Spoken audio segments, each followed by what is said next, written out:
நூலும் அடைமொழியும். தமிழ் நூலும் அடைமொழியும். அகநானூற்றின் வேறு பெயர் என்ன? அகநானூற்றின் வேறு பெயர் நெடுந்தொகை. பெண்மையை முதன்மைப்படுத்தும் புரட்சி காப்பியம் எது? பெண்மையை முதன்மைப்படுத்தும் புரட்சி காப்பியம் மணிமேகலை. தேசம் உடுத்திய நூலாடை எனப்படுவது என்ன? தேசம் உடுத்திய நூலாடை திருக்குறள். வாயில் இலக்கியம், சந்து இலக்கியம் என வேறு பெயர்களால் அழைக்கப்படும் சிற்றிலக்கியம் என்ன? தமிழ் விடுதூது வாயில் இலக்கியம், சந்தி இலக்கியம் என அழைக்கப்படுகிறது. சீவக சிந்தாமணியின் இன்னொரு பெயர் என்ன?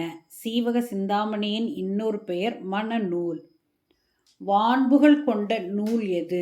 வான்புகழ் கொண்ட நூல் திருக்குறள். இரட்டுற மொழிதலை இவ்வாறும் கூறுவர். சிலேடை. சிலேடை எனப்படுவது இரட்டுற மொழிதல். மணிமேகலை நூலுக்கு வழங்கும் வேறு பெயர் என்ன? மணிமேகலை துறவு. 11 கீழ்க்கணக்கு நூல்கள் இவ்வாறும் அழைக்கப்பட்டன. 11 கீழ்க்கணக்கு நூல்கள் நீதி நூல்கள் எனவும் அழைக்கப்பட்டன. பாப்பாத்தே எந்தொகையே இவை தரும் தொகை நூல்கள் என்ன? இவை தரும் தொகை நூல்கள் 8 தொகையும் 10 பாட்டும். பானாறு என அழைக்கப்படும் நூல் எது? பானாறு என அழைக்கப்படும் நூல் பெரும்பானாற்றுப்படை.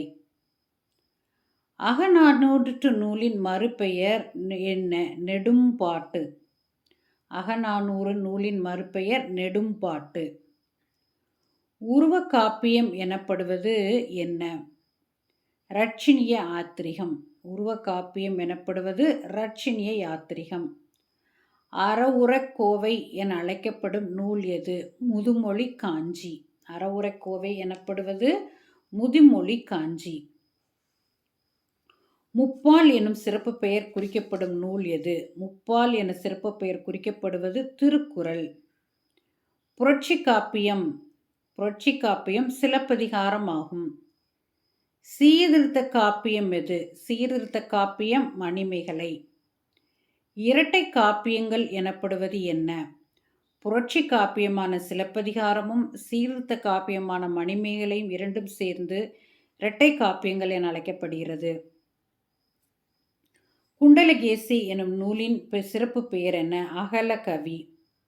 வீரபத்ர பரணி என அழைக்கப்படும் பரணி நூல் எது? தக்கையாக பரணி. தக்கையாக பரணி வீரபத்ர பரணி எனவும் அழைக்கப்படுகிறது. பரணி நூலின் தோற்றுவாய் என எனப்படும் நூல் எது? பரணி நூலின் தோற்றுவாய் எனப்படும் நூல் எது? களவழி 40 பரணி நூலின் தோற்றுவாய் ஆகும். கற்றறிந்தோர் ஏத்தும் களி என சிறப்பு பெயர் பெற்ற நூல் எது? கலித்தொகை.